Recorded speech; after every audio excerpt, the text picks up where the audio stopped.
Boa tarde, meu nome é Isaías, vulgarmente conhecido por Zaya.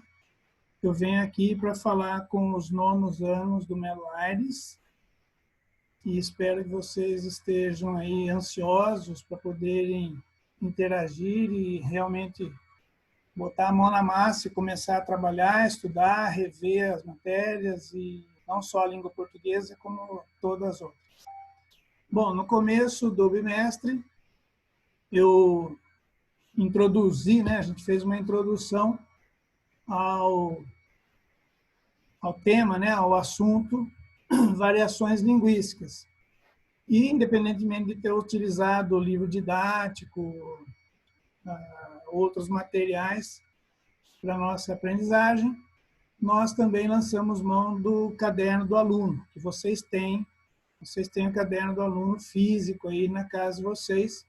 Vocês vão, depois desse vídeo, né, pegar esse caderno, depois vão poder acompanhar de novo, voltando o vídeo, revendo alguma coisinha. Eu vou fazer alguns comentários, vou dar algumas dicas, né, explicar algumas coisas que a gente já viu na sala de aula, mas eu vou retomar agora para a gente engrenar de novo nesses estudos através dessa plataforma virtual, dessa maneira nova, não tão nova, né, mas que agora vai ser utilizada tanto por mim quanto por vocês, e inclusive para os outros alunos que parecem que ainda não estão acompanhando por esse aplicativo, né, do governo, por esse sistema que a escola está propondo. Bom, quando você pegar o seu caderno lá, o caderno do aluno, deixa eu pegar o meu aqui.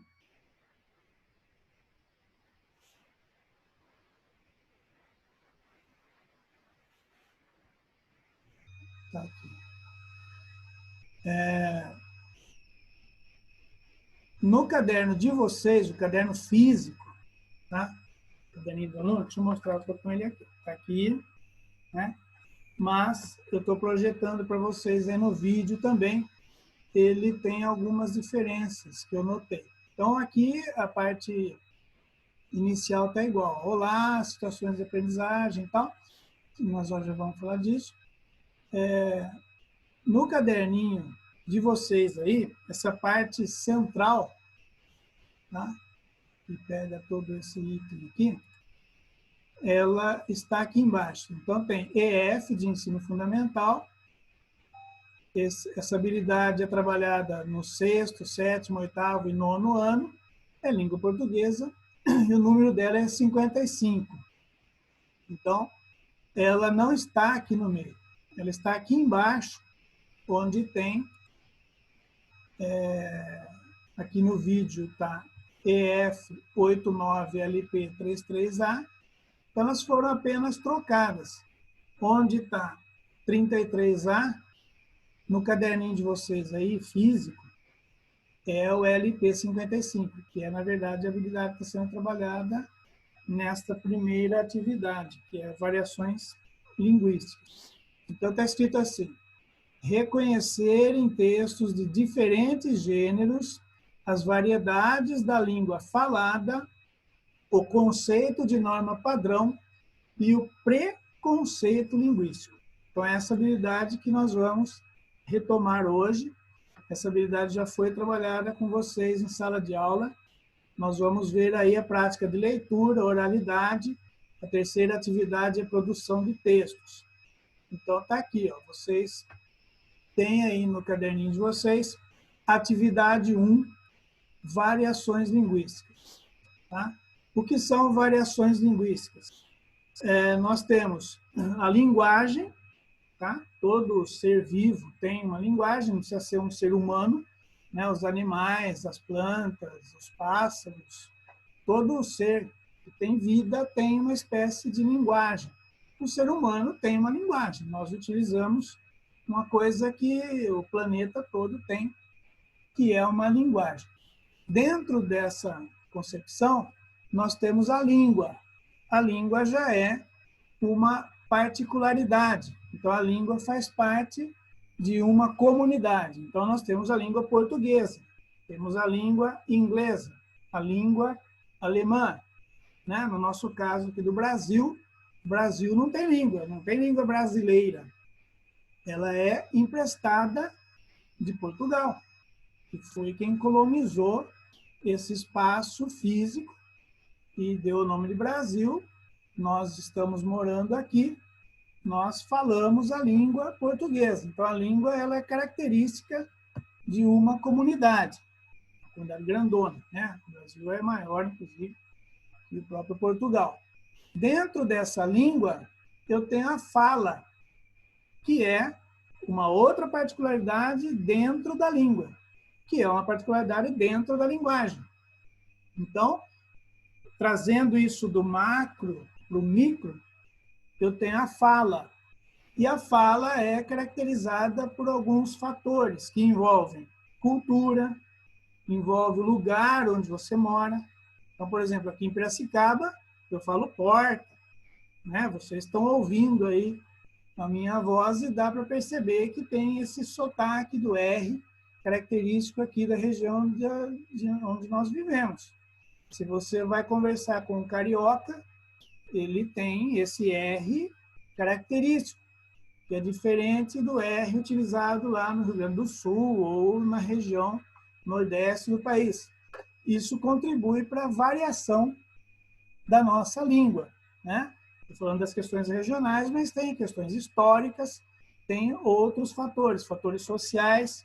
Se a pessoa tem mais condições financeiras, sociais, culturais, a variação da linguagem, né, da língua, e na fala isso se reflete, de cada um tem essas diferenças. Então é isso que nós estamos vendo, a gente já viu isso na sala de aula, e nós temos aqui 2 textos que tratam dessa questão. Tanto aí no texto 1, News Online, então nós temos, eu acabei de falar que nós temos a língua portuguesa, isso não está escrito necessariamente em português, né? Tem outras palavras aqui, home, e aí tem sobre, notícias, contato, mais páginas. Então eu tenho uma diversidade. Outra coisa que está diferente aí da apostila de vocês, a hora que você pegar a sua apostila, você vai pegar a apostila. Na hora que acabar o vídeo, você vai pegar a apostila. Você já fez isso na sala de aula. Só que na apostila de vocês, não tem a palavrinha públicas, pelo menos na minha aqui. Eu tenho uma apostila aqui, o caderninho do aluno. No meu caderninho está escrito, universidades adotam Olimpíadas, tal, tal, tal. Nesse vídeo que eu estou mostrando para vocês, tem universidades públicas adotam Olimpíadas, tal, tal, tal. Então, é só uma diferença, uma omissão aí dessa palavra. O restante do texto eu já conferi, está tudo igualzinho. Tá?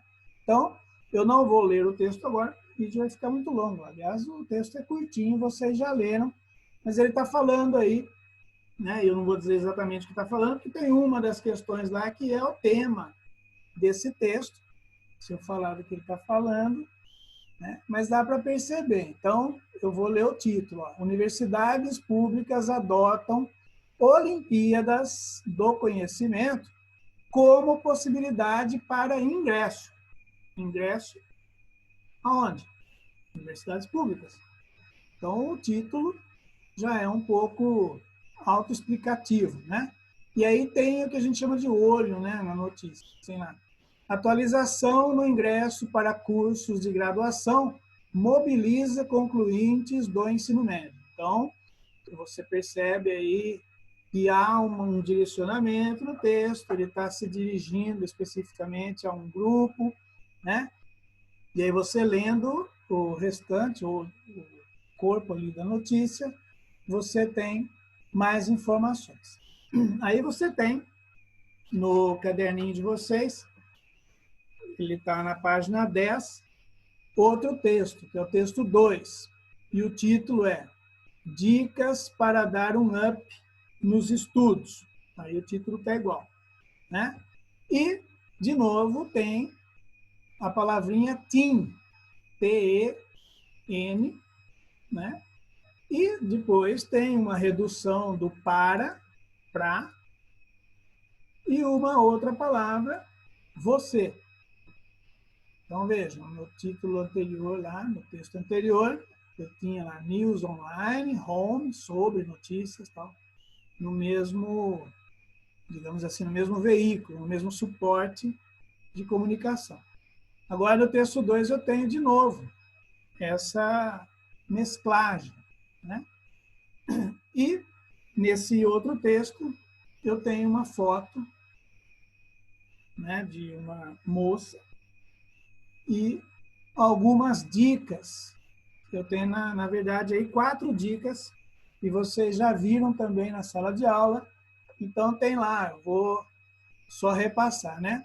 Dia de estudar não é na véspera da prova. Então, já é uma recomendação. Você não vai deixar para estudar na véspera da prova. Então, são coisas que estão no dia a dia de vocês. Inclusive, há uma sequência aí, né?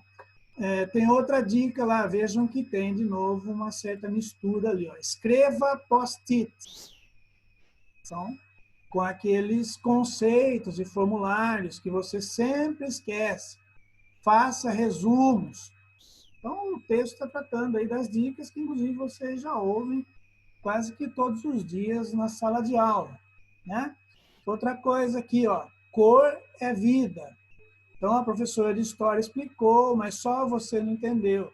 Já grife aquele trecho no seu caderno. E aí ela está falando para usar cores, né? Está com dúvida, é amarelo, já entendeu, é verde. E uma última colocação aqui, né? Na apostila de vocês, está na página 11, está escrito assim: agora é sua vez. Para complementar o que está aí em cima, dê algumas dicas de estudo. Quais são as suas táticas? Então, cada um de nós, né, cada um de vocês, alunos, tem uma maneira peculiar de estudar, pressupondo que todos vocês estudem. Em estudando, cada um tem uma maneira que é igual a do colega de estudar, então todos vocês têm algumas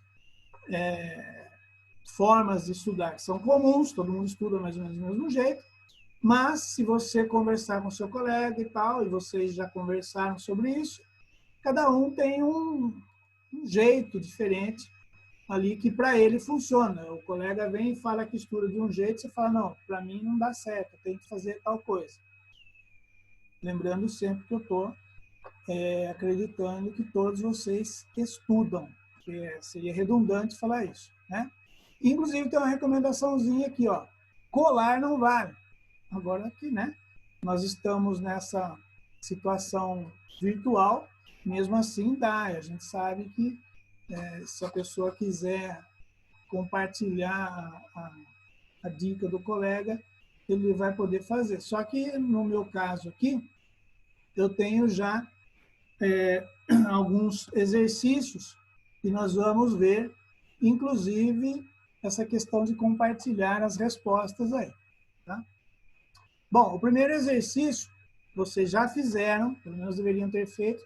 Eu vou, depois, num outro momento, disponibilizar para vocês algumas questões. Tá? É lógico que essas questões aqui vocês já deveriam ter feito, a gente conseguiu trabalhar isso ainda lá nas aulas, então vocês devem se lembrar que essa atividade já foi passada, né? Aí, inclusive, eu pedi, e eu me lembro, eu tenho anotado, que eu precisei me afastar nas 2 últimas semanas ali, antes desse recolhimento, vamos dizer assim, né? E aí eu, inclusive, pedi para a professora que me substituiu que ela continuasse dando um pouco mais de tempo na sala, para que vocês trabalhassem isso e tal, para terminar esta primeira atividade. Então, vocês devem ter anotado aí no caderno do aluno, principalmente essas dicas aqui, né? E os outros exercícios que não tinham muito espaço no caderno do aluno, vocês têm anotado nos seus cadernos aí de apontamentos. Então, eu só vou repassar alguns itens para reforçar para vocês, e vocês vão ter isso aí no caderno respondido, e depois eu vou passar online um formuláriozinho com algumas perguntas, não necessariamente todas essas perguntas aí, mas é o mesmo assunto, o mesmo tema, às vezes as mesmas questões, e aí vocês vão postar lá para mim, e eu vou conferir as respostas, porque eu acho que vai ser o jeito mais produtivo para a gente interagir. Inclusive, eu vou abrir lá um espaçozinho para você compartilhar com os colegas as suas dicas aí, que tem lá as duas opções, né? Uma que é para eu ver, ninguém vai ver, e a outra que é aberta aos seus colegas, para que eles também possam ver o que você publicou. E aí a gente vai aproveitar para responder esse exercício, né? E aí você vai deixar lá. Que é essa primeira questão aqui, ó. Se você acompanhar aí no seu caderninho, tá lá. As dicas organizadas pela Paula e as suas dicas, que você colocou ali naquele quadrinho, elas poderão ajudá-lo nos estudos, agora nos estudos de verdade, não só no que está dizendo lá no texto. Aí você vai unir essas duas ideias às ideias de outros colegas. Como você vai saber as ideias dos outros colegas? Deu para você ver lá na sala de aula, mas agora a gente vai postar, né, essas ideias no espaço que eu vou criar lá na nossa plataforma. Tá? Depois dessa seleção, aí está sugerindo que você poderá criar um layout, aí já era uma ideia para fazer na sala de aula, mas aí está falando, inclusive, de criar um blog e tal. Então, tudo isso nós vamos usar no nosso dispositivo aqui, que a gente está aproveitando para trabalhar. Aí tem a segunda questão. A segunda questão estava lá no rodapé da página 11, está escrito assim: de acordo com os textos 1 e 2, responda. Então, você vai destacar na primeira questão o que diferencia os dois textos que você acabou de ler. Eu falei que eles têm algumas semelhanças, mas eles têm também algumas diferenças, algumas distinções. Aqui no slide que eu estou mostrando para vocês, as questões estão numeradas. Eu tenho 2 e aí o item é 1. No seu caderninho aí, eu me lembro, elas estão com letras. Tá? A questão 2, ela não está 2, 1, 2, 2, 2, 3. Aí para vocês ela está 2A, 2B, 2C. Então no seu caderno, na hora que você respondeu, ela está com letras. Aqui no meu slide está aparecendo com o número. Também não tem problema, é correspondente. A é 1, B é 2, C é 3. Né? Então, na primeira questão, que para vocês é a letra A, você destacou a diferença entre os dois textos. Eu não vou dizer agora quais são as diferenças, mas eu já dei algumas diquinhas, conforme eu fui falando lá dos textos, e você deve ter percebido já. Bom, o segundo item, qual é o tema? Então, eu falei que eu não ia dizer lá o tema do que trata, mas eu já li os títulos, eu já dei umas dicas. Então, o que é tema? Tema é o assunto tratado no texto. Então, o texto 1 tem um tema, o texto 2 tem também um tema. É semelhante? Está dizendo a mesma coisa? Tem algumas distinções? Não, no item 2, então, você vai falar se esse tema é de interesse de um público mais amplo ou se ele tem um público específico.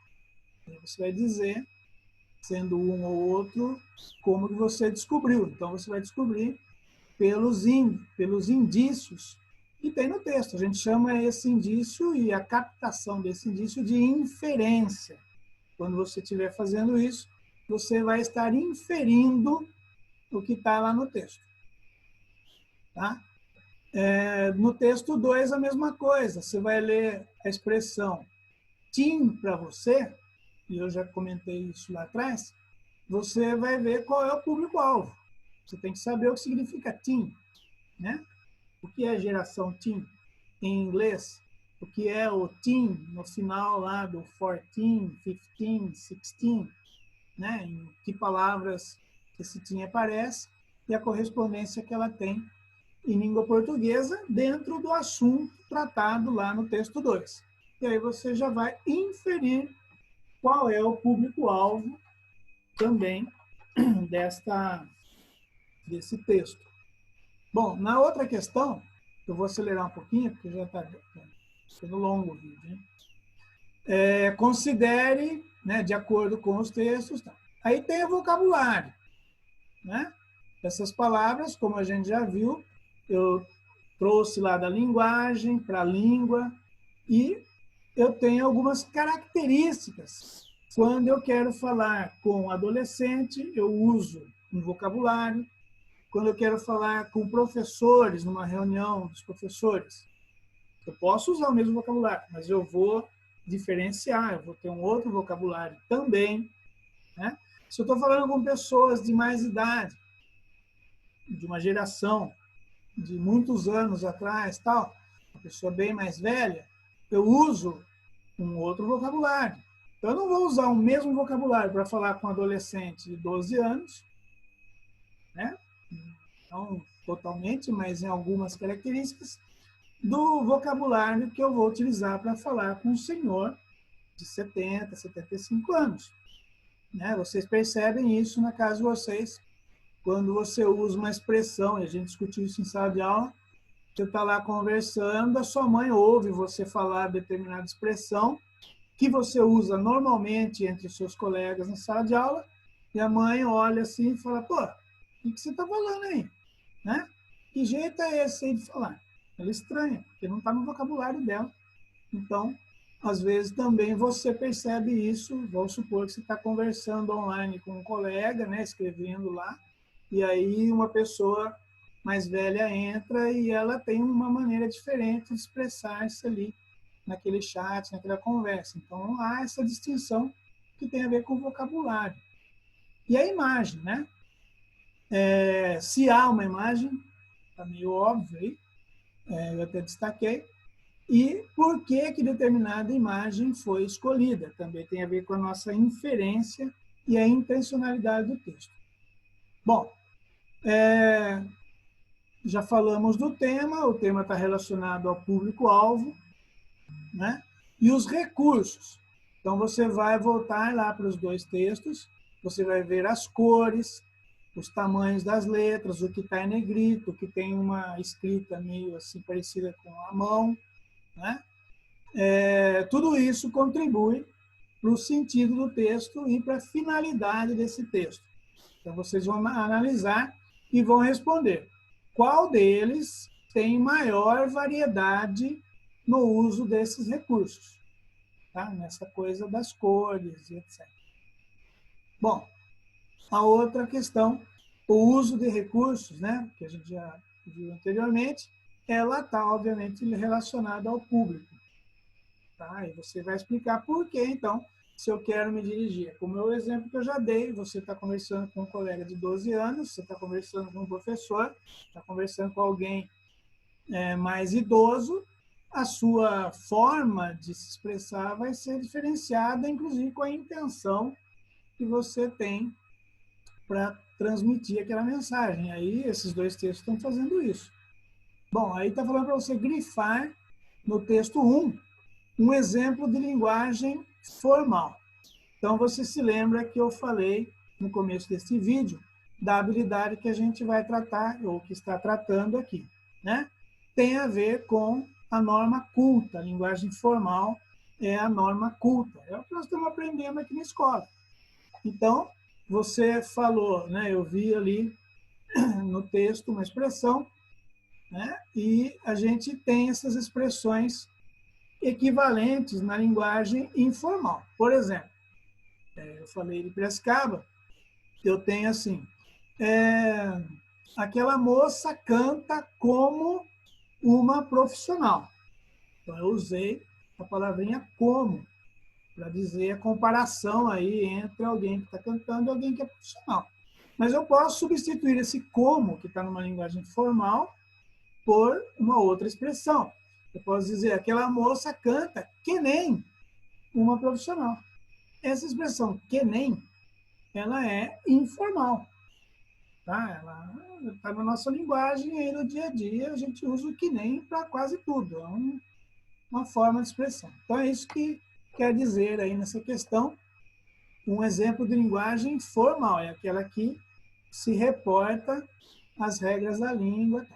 Na sequência, outra questão já está dando alguns tipos aí da linguagem coloquial, que é a linguagem informal. e aí você vai localizar nos trechos quais são exemplos, né, da linguagem informal. Então, vou só ler a primeira, já dá para você perceber. Se liga e se organize. Então, você vai assinalar se eu estiver aí utilizando linguagem informal, coloquial. Tá? E as outras também. Na próxima questão, está falando do texto 2, está perguntando se o texto 2 utiliza a linguagem informal intencionalmente, porque também tem a ver com a intencionalidade. Eu posso usar no meu dia a dia tal expressão informal, mas às vezes eu estou numa situação formal e eu uso uma expressão informal intencionalmente. Não é que eu falo daquele jeito. Eu usei aquela expressão porque eu tinha uma intenção, ou de dar ênfase, ou de ironizar, né? E depois nós vamos ver aqui o último item nosso, é a questão do preconceito linguístico.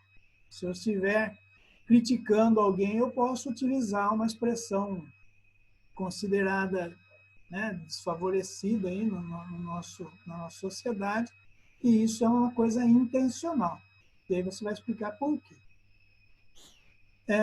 No título do texto 2, que eu li para vocês, está escrito lá, dicas para dar um up nos estudos. Então, eu falo de novo, né? Nós estamos vendo a questão dos estrangeirismos. Eu estou falando de língua portuguesa, mas aparece no meio aí um up. Todo mundo sabe o que é up, tá? Todo mundo fala, eu vejo às vezes no Facebook que a pessoa escreve embaixo, só no comentário, up. Tá? Vocês sabem melhor do que eu isso. Aparece uma palavra em inglês, up. Qual é o sentido dela no contexto? Então, eu tenho up em inglês, que é o contrário de down, né? Up, down. No nosso caso aqui, eu preciso inferir de novo, nós estamos trabalhando a habilidade lá da inferência, dentro daquele contexto, ela tem uma significação. Outras palavras em inglês aparecem no texto, eu já destaquei algumas aqui, você vai sistematizar, você vai localizar e vai transcrever. Depois está falando que as palavras em inglês aparecem em itálico. O que é itálico? Itálico é aquela letra deitadinha que a gente chama, né? Você tem aí no Word, a hora que você está digitando o texto, essa opção de deitar. Por que que ali ela aparece desse jeito? Ela aparece em itálico. Existe um porquê. Nós conversamos sobre isso na sala de aula. Vamos ver se vocês se lembram.